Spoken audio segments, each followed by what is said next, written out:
It's been a minute. It's been a minute for real. What's good, chat? What's good, chat? Oh man. I kind of miss yapping on here, bro. If I'm being honest. Like I genuinely missed being on here. Like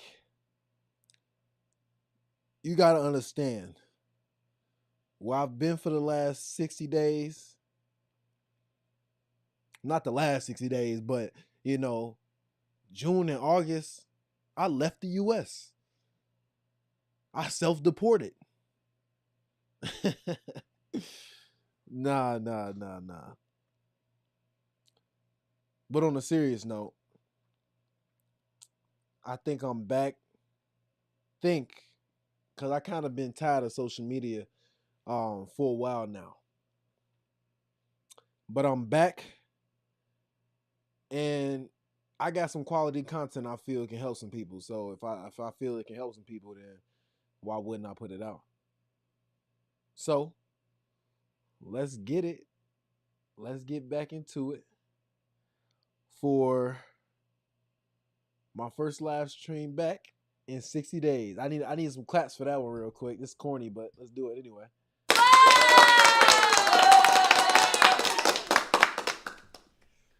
Ah, man, it feels good to be back. All right. On a serious note, it says the title of this video is I left the US for 60 days, and here's what happened. So let's get into it.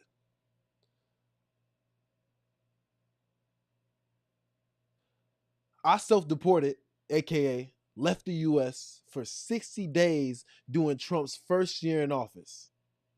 I did this with the goal of learning a few things.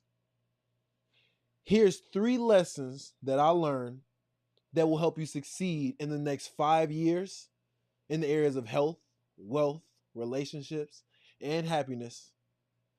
P.S. The lessons I thought that I would learn turned out not to be what I actually learned while I was out the country.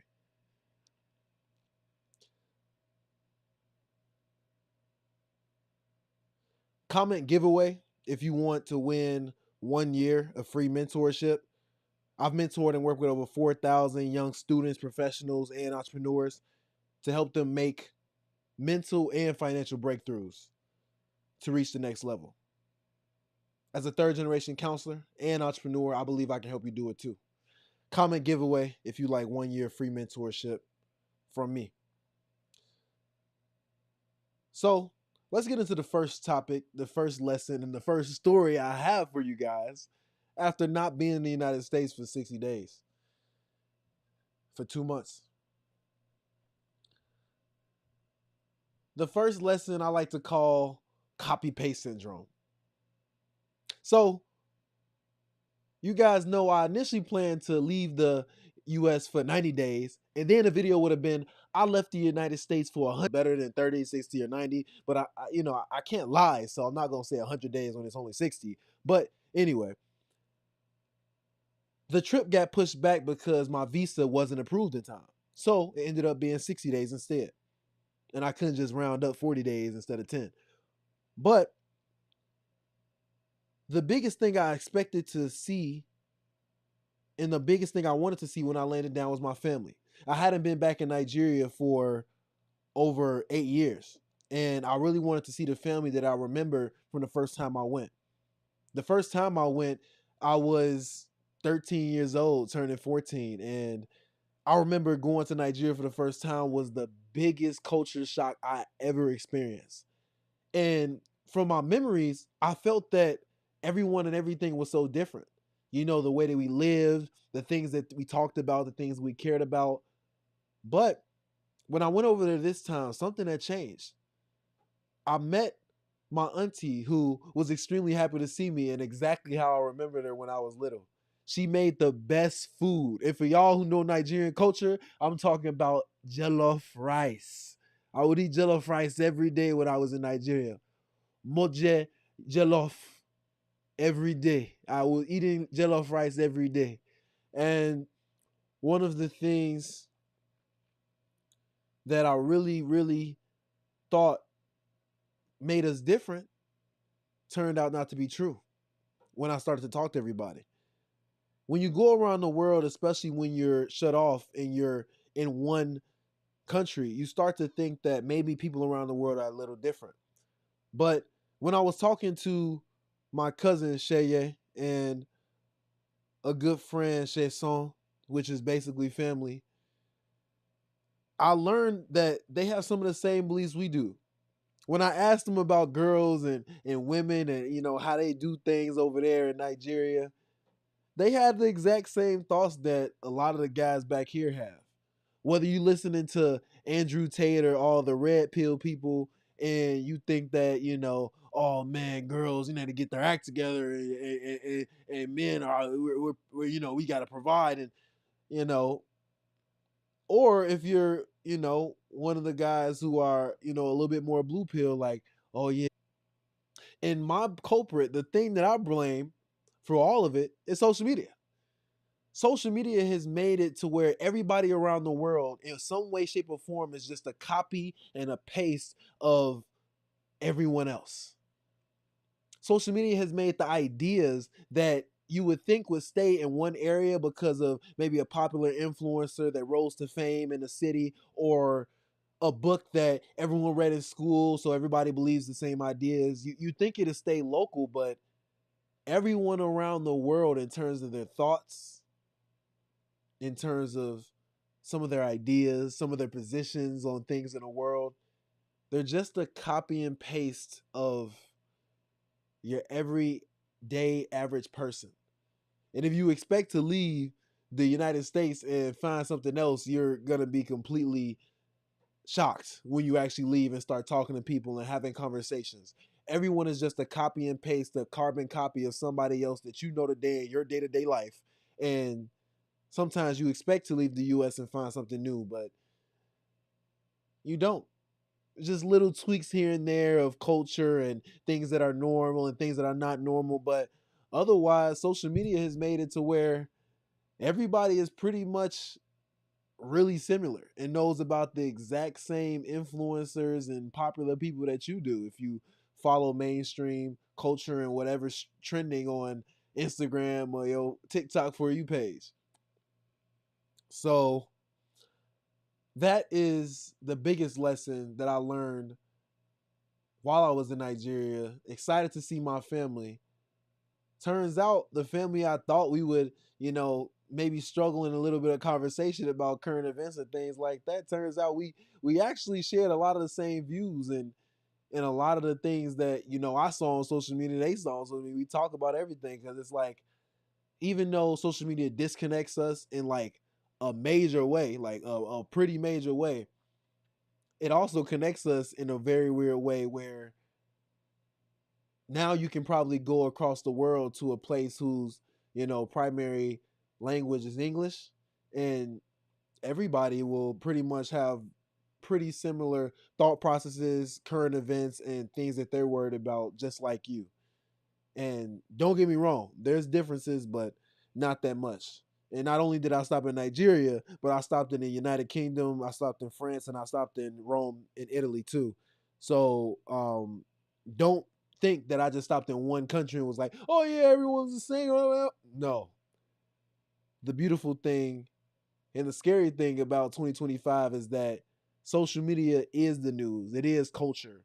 And every English speaking country that you can go communicate in right now will share a lot of the same culture that you do in the United States.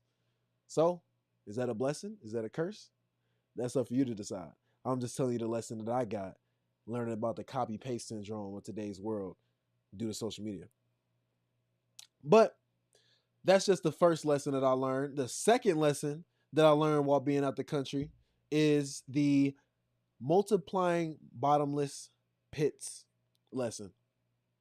So I want to explain this lesson. I want to explain to you by telling you a story. There were two families. Let's call one family Roy and let's call one family Ben. Roy's family was very nice. And they did everything that they needed to when they got up, just like every other human does. They got up, they brushed their teeth, they talked to their family over, breakfast, and some were scrolling their phones, other were, actually talking and making jokes at the table, and for the most part, they're just eating and doing everyday things. And Ben's family did the exact same thing.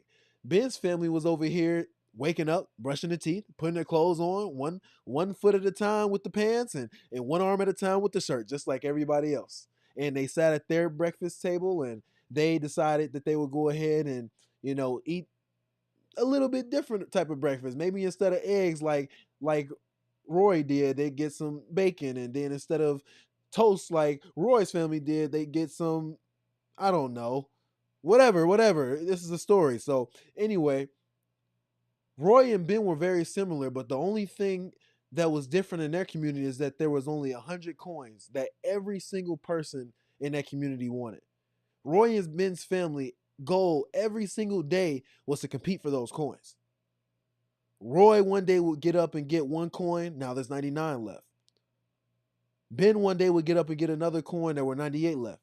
And this will repeat over and over again every single day. Roy, Ben, back and forth. But then one day, Roy got an idea. One day, Roy would get up just a little bit early to make sure his family was able to get more coins. So Roy got up early. He took the coin before Ben could get to it. And now when Ben got up, he saw that there was no coin. So instead of waiting and waiting all day to see if the coin would come late, he realized it just never was coming. And then Roy did the same thing the next day and the next day. But then eventually Ben caught on. And then he got up earlier and then met Roy there and he got the coin. But then Roy thought, hey, how early do I have to get up? And how hard do I have to work in order to get the coins quicker than Ben's family can? So Roy kept getting up earlier and earlier, and Ben kept getting up earlier and earlier, following right after Roy. But at the end, since Roy was just a little bit earlier, his family kept most of the coins. And what started as 50-50, it turns out at the end, Roy's family had 80% of the coins, 80 coins, and Ben's family only had 20 coins.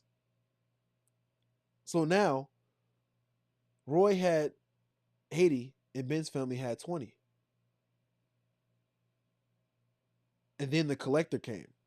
The collector collected coins for every single day that he wanted to get money and get coins from the families. So the first day, the collector came, grabbed 1 coin from Roy, 1 coin from Ben's family. Ben's now at 19, Roy's at 79. And this kept going and kept going and kept going until the collector had taken all of Ben's coins. And Roy, he still had 60. So Ben went over to Roy's house because Roy didn't live that far from him. And he asked Roy, can I have some coins? My family won't be able to survive after the collector comes and tries to get more coins because we don't have any. And Roy says, why would I give you any coins? I collected them all first. I got up earlier than you and collected them. Why would I get any coins? And Ben says, well, I thought you could share. We're not that different. Why can't we just share? And Roy says, I worked hard for these coins. And even though we're not that much different, I'm going to keep them and hold on to them so that my family is okay. And even though maybe we can share these coins and make it far together, I don't want to. So Roy went back into his house. Ben went back into his house with his family. And the next day, when the collector came, Roy had coins for him. But Ben didn't have any coins.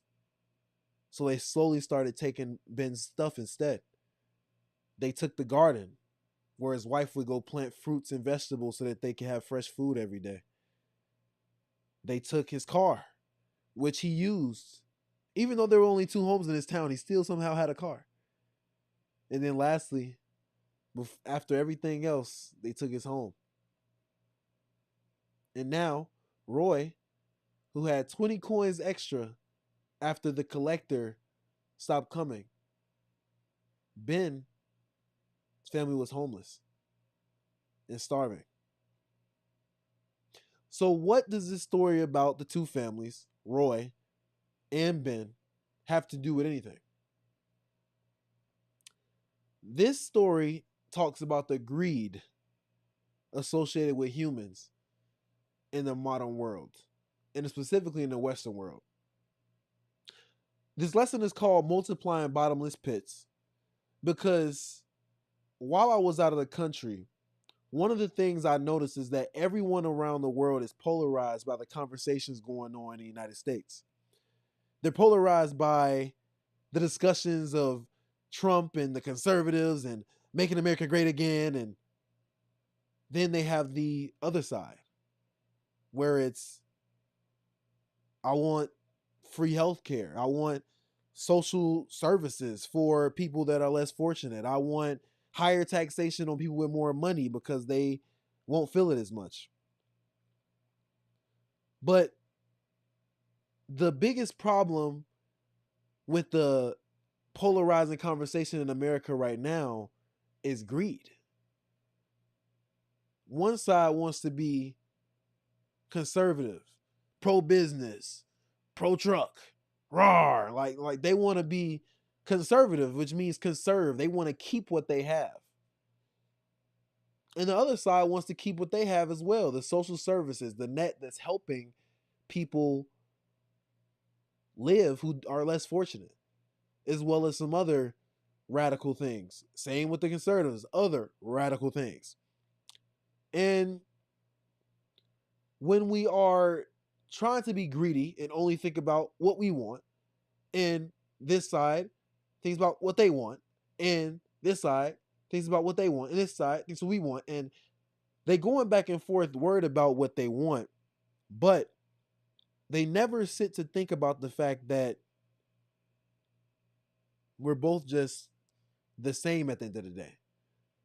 And if we can create a system where we look out for our fellow brother, even though they may have differing opinions, then we create a system where everybody can win.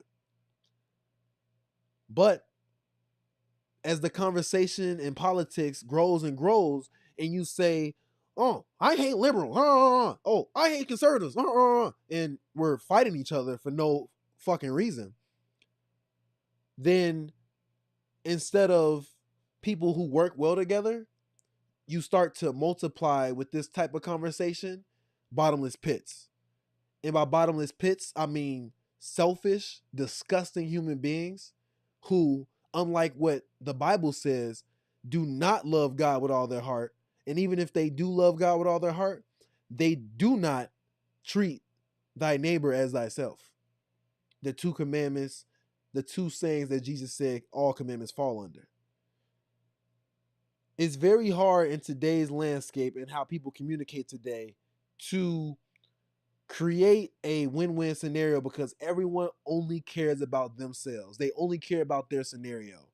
You have rich people who never in their life would ever step into an area where people made on average $30,000 a year. And they think they understand the issues and that they actually can empathize with this community when they barely understand, know, or even have conversations with this community regularly. Maybe not even once in their lives. And if they have, they stop doing it because they don't want to be around those people anymore. We are in a very interesting place in the world right now. And one of the blessings that I got by leaving the US is that since we're the number one superpower, all eyes are on us. And we look like a bunch of clowns, a bunch of human beings with no substance, because instead of working together inside of a country that's still the best country on earth in terms of opportunities for the average man or woman, instead we want to argue and be selfish and constantly multiply bottomless pits that just intake and they take in whether it's money, whether it's resources, whether it's relationships, whether it's just whatever it is. We're multiplying a bunch of bottomless pits, a bunch of selfish people who only know how to take from a system, take in relationships, take in whatever situation you put them in, but they don't know how to look at the opposite side and say, even though I don't agree with you or I don't fully understand, I can see it from your point of view. I can empathize and I can understand because I do know that if I'm from privilege, then I have to think about the people who are not from privilege, because if I'm not doing it, who will? We're fighting over a scarce resource. Money, scarce resource. Any person who tells you that it's not a scarce resource is an idiot or doesn't understand what the money supply is. There is not enough money to go around for everybody to live a lavish life. In terms of lavish, I'm defining that as, the type of life where, private jets, millionaire, like no. The money supply is limited. And if you just go do the math and do the research online, you'll see it. And secondly,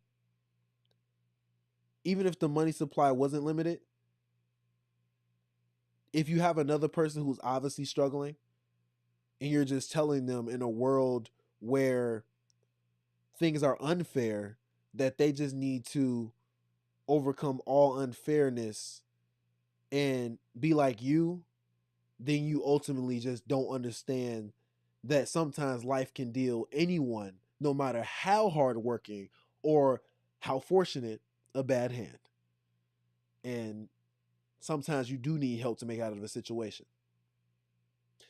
So that is why giving is necessary. That is why tithing your 10% goes so far, because God uses your little bit and multiplies it a lot. And by using your little bit and Him multiplying a lot, we're able to actually help a ton of people. And the beautiful thing about the US is that, we have pretty good social programs, despite, what anybody will say. People that think not don't understand like anything about the world. Does our country spend the money efficiently, smartly? No, but government's not a business, and they could care less about spending it efficiently or smartly. Um, but keeping it real, we just have to make sure that on both sides, if we want to work together, it's a give and take. Immigrants used to come to this country and say, hey, the reason I love this country is because of what it can do for me. And you didn't have people that were far left or far right. You just had people that were in the middle saying, okay, can this help me? Okay, the red side, the Democrats, they do this good. The Republicans do this good. And hey, we need y'all to get, do what we say, because, we the people, we the citizens, we make the country. But now everybody just want to be on one side fighting each other while, it's a crazy world we live in, man. People just want to fight instead of actually get stuff solved and worry about the bigger problems at hand, when ultimately, you know, everybody inside the United States is way more similar than we're different. And the biggest threats are not coming from inside the United States, brother. If you think so, you have a very hard, rude awakening um, in the future. But hey, I'm just a history nerd, and I just like a lot of reading and educating myself. But anyway, that is why giving is necessary, because a bunch of bottomless pits hog up all the resources. In the story of Roy and Ben, you can see how once one person acquires a lot because they, worked a little hard or just had that good thought a second earlier than somebody else and executed on it, does it make them a better person? No, it just makes them the person who did it first. And some of people's families who built generational wealth were just people who did it first and hogged it all. That's just the reality. And conservatives want to keep, that's the whole thing. They want to conserve stuff and they don't want to be privy to new stuff. And liberals, they think about a lot of new stuff and they want to push for equality, but you know, all of these things have problems with them, every single one, which is why balance and not being an extreme idiot by thinking that one side is 100% right is very necessary. But I'm gonna get off the topic because I'm not a political commentator. Anyway, the next lesson, and I know I saw one of my boys in here say, "Yo, what's up? What's good, bro?" I ain't gonna lie, I don't know Your profile picture is black, bro. I don't even know who this is in the comments, but I appreciate you for hopping in here. I saw you um commented earlier, but I didn't want to like, disrupt the live stream. But yeah, I saw you commenting, bro. Appreciate you, brother. Let me know if you need anything. DM me if you get back on here and you hear what I'm saying. But yeah, I saw you commenting, and my bad for not responding. I was just trying to finish my point and not like, ruin the point and not making it smooth. But let me see something real quick.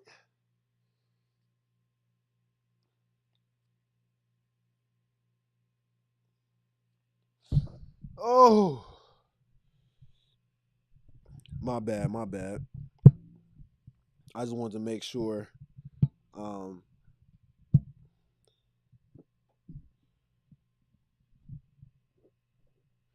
yeah, my bad. I just wanted to make sure that like I look pretty decent. I got myself live on the TV back there whenever I'm live streaming, so I can go ahead and see like, okay, what do I look like from YouTube's point of view? I can see myself right now what I look like from IG's point of view, and none of it's accurate because one, um, I really think that. Well, I'm gonna tell you guys why it's not accurate and why it doesn't look the same as it used to by the last story and the last lesson I learned while I was gone. So, the last lesson that I want everybody to hear is fuck the destination and the journey. So, I was out of the country and I was on the last week of my trip. And I was in France. I was in Paris. And I was thinking really about like what I was going to do when I get back. Like what goal was I going to focus on? Because before I left, honestly, I wasn't in the best place mentally. I was really thinking about the things that I was doing, really analyzing what I was doing to like maybe a unhealthy extent. I don't know. But I just wanted to make sure I was doing the right things once I got back, that I was putting my life in the right direction and continuing to grow in the way that God would want me to grow. And I was taking pictures because the last leg of our trip, where my grandpa and I flew from Nigeria to the United Kingdom and then to France and then to Italy. We did that because my grandpa had not been back to Europe or the UK in 30 years. So it was an amazing part of the trip and I was really excited. So I had my camera. I was taking pictures. I made sure that I captured every moment that I could because I mean, I'm with my grandpa. I'm like super excited. You have to understand my grandfather turns 88 in a couple weeks. And you know, I'm a very emotional person when it comes to family. And, to be able to see my grandfather enjoying himself like that, like it's a real blessing to be able to experience those things. So I'm taking pictures, I'm happy. And after we leave from where we were at, and we take a cab from the Louvre, which is the art museum, famous art museum in Paris. We left the Louvre, we took a cab, we got back home, and I'm excited, I'm happy, I'm all in my element. And while I'm in the house, I realize I'm missing something. I'm missing my camera bag. And my camera bag has over $4,000 worth of camera equipment in there. So I'm just mind is blown. Like usually I never keep that bag anywhere away from me, but because I was in a car with a ton of people, my bag was moved away from me to make room for people's legs and stuff like that while we're in this, cab trying to get somewhere, because in Europe also understand that people are smaller and the vehicles are smaller. So if you get an average vehicle and you're not getting like an Uber XL or a private car, you're gonna have to squeeze in there if you some tall guys. I'm 6'3", 6'4" for the reference. But I was just lost. I lost over $4,000 worth of camera equipment, and that really, really hurt me. Like it wasn't necessarily about the camera equipment or the money. It was about the fact that I had just taken all those pictures, had all those memories on there of me, of my grandfather, of my family, and now, like, Lord knows where that camera or anything is now. So I'd say this because while I was in this country, almost about to head back home, I realized that one of the biggest things I had been missing from all the things that I had been doing was the point of it all. I thought it was about, the destination, the goal that I was setting for myself while I was out the country trying to get back home and figure out what I was gonna do. And some people say it's about the destination and it's about the journey, and it's like, take your time, you're gonna enjoy it, you're gonna miss it when it's gone, and blah blah blah. But it ain't about none of that. In a moment where I lost all of that equipment and ultimately all of that money, I realized in that moment that everything I had been valuing was not the real point of it all. It's not about the destination. It's not about the journey. But truly, while I was out of the country with my grandfather, my family, I realized that it's ultimately about who you spend it with. From going to Nigeria and seeing a lot of the suffering and just the economic state and constant crisis that Nigerian people are in, the way that they view the government, the way that they view a lot of the things in the world, and seeing that they're able to happily enjoy everyday life because of the people they surround themselves with, the family, the friends, and being in the UK with my family, enjoying myself, and being in Paris, in Italy, and in Paris losing my camera and over $4,000 worth of equipment, and after about a couple hours, not even really being upset about it, because even though I am a privileged Nigerian American man,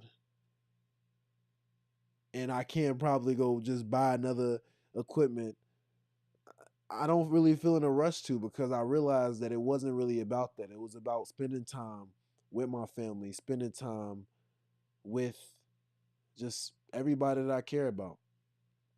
And with that being said, fuck materialism. It ain't about that. It's not about the destination of the journey, but it's just, who do you spend those moments with?